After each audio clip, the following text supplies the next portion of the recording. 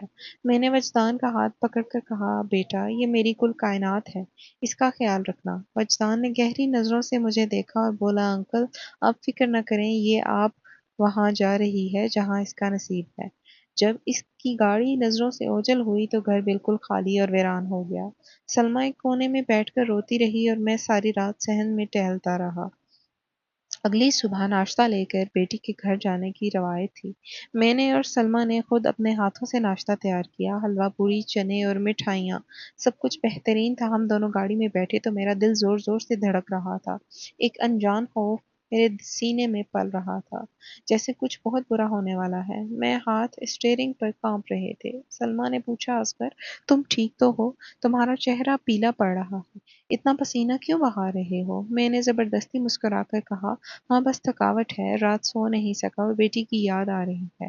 تم تو جانتی ہو باپ کا دل کیسا ہوتا ہے۔ ہم شہر سے باہر نکلے اور وجدان کے بتائے ہوئے پتے کی طرف آ بڑھے۔ یہ علاقہ شہر کے مضافات میں تھا، جہاں بڑے بڑے فارم ہاؤسز تھے۔ راستہ ویران تھا اور چاروں طرف خاموشی تھی جو میرے خوف میں اضافہ کر رہی تھی۔ میں بار بار شیشے میں دیکھ رہا تھا جیسے کوئی ہمارا پیچھا کر رہا ہو۔ راستہ بھر میں دعائیں مانگتا رہا کہ یا اللہ سب خیریت ہو، میری بیٹی مسکراتی ہوئی مجھے ملے، اس کے چہرے پر سکون دیکھنا ہے۔ جب ہم وجدان کے گھر کے قریب پہنچے تو وہاں کا منظر دیکھ کر میرے ہوش اڑ گئے۔ میں نے زور سے بریک لگائی، ٹائروں کی چیخ نے خاموشی کو توڑ دیا۔ یہ ایک بڑی حویلی تھی جس کے گیٹ کھلے تھے اور باہر گاڑیوں کی لمبی قطاریں لگی ہوئی تھی، جیسے کوئی بڑا فنکشن ہو یا میلہ ہو۔ سلمیٰ نے حیران ہو کر، اصغر میں یہ اتنی گاڑیاں کیوں ہیں؟ کیا ولیمہ ابھی سے شروع ہو گیا ہے؟ ہمیں تو ناشتے کے لیے بلایا تھا اور یہ اتنے مرد کیوں کھڑے ہیں باہر؟ مجھے کچھ سمجھ نہیں آ رہا تھا، میرا دل پھٹ رہا تھا۔ گاڑی ایک سائڈ پر کھڑی کی اور ہم دونوں پیدل گیٹ کی طرف بڑھے۔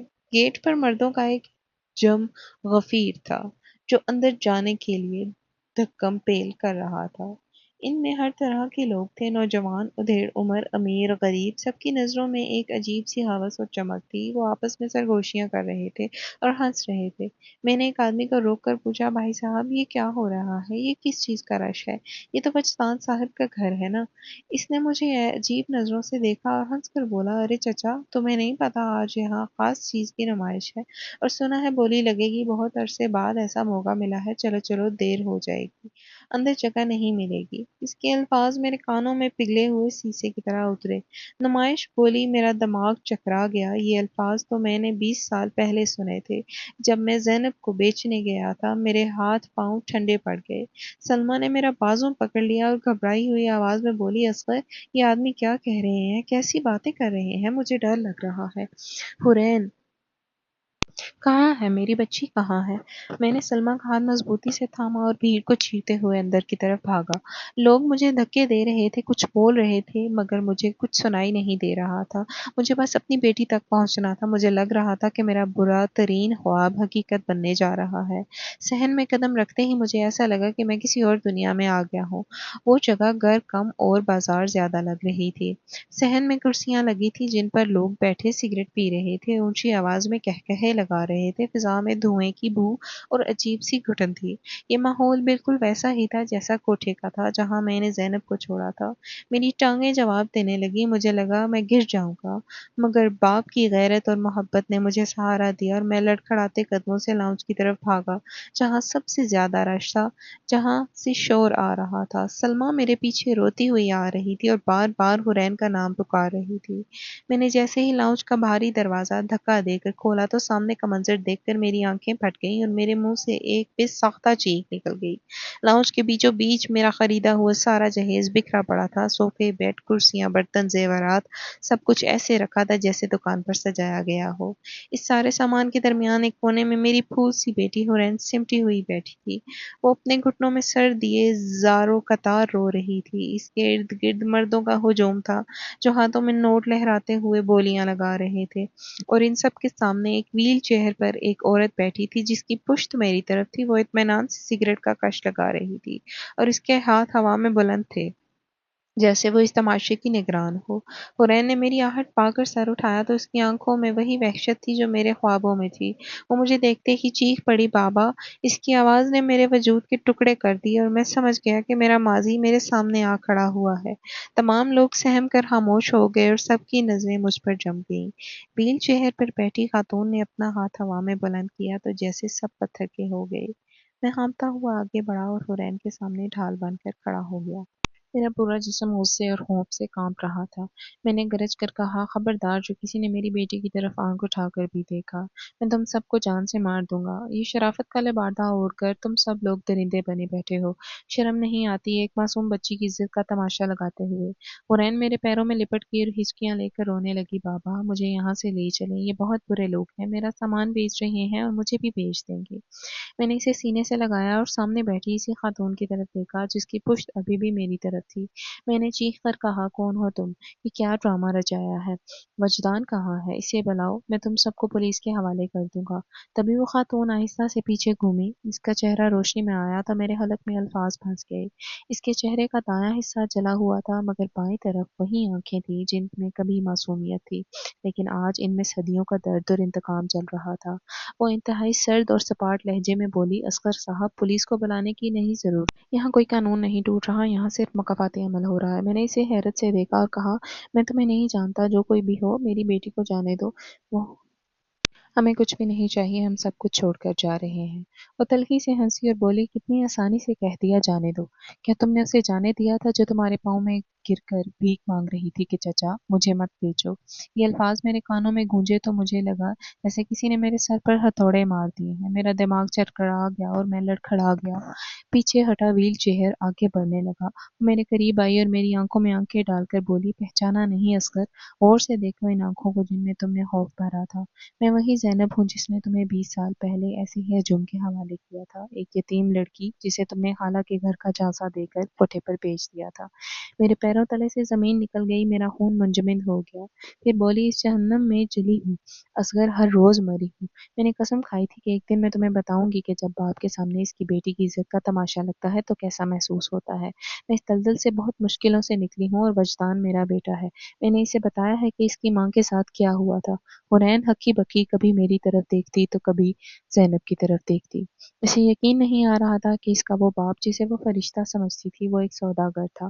زینب نے مائک ہاتھ میں پکڑ لیا اور سب کو مخاطب کر کے بولی، یہ مرد یہاں آپ کی بیٹی کی بولی لگانے نہیں آئے اصغر صاحب، بلکہ یہ آپ کے دیے ہوئے جہیز کو خریدنے آئے ہیں۔ میں نے آپ کی بیٹی کو ہاتھ بھی نہیں لگایا کیونکہ میں ایک عورت ہوں، ایک ماں ہوں، میں جانتی ہوں بیٹی کا دکھ کیا ہوتا ہے، لیکن آپ کا دیا ہوا یہ جہیز، یہ سونا، یہ فرنیچر میری اور میرے بیٹے کے لیے حرام کی کمائی ہے۔ یہ اسی گناہ کے پیسوں سے بنا ہے جو تم نے مجھے بیچ کر کمائے تھے اور پھر اسی کمائی سے کاروبار بڑھایا تھا۔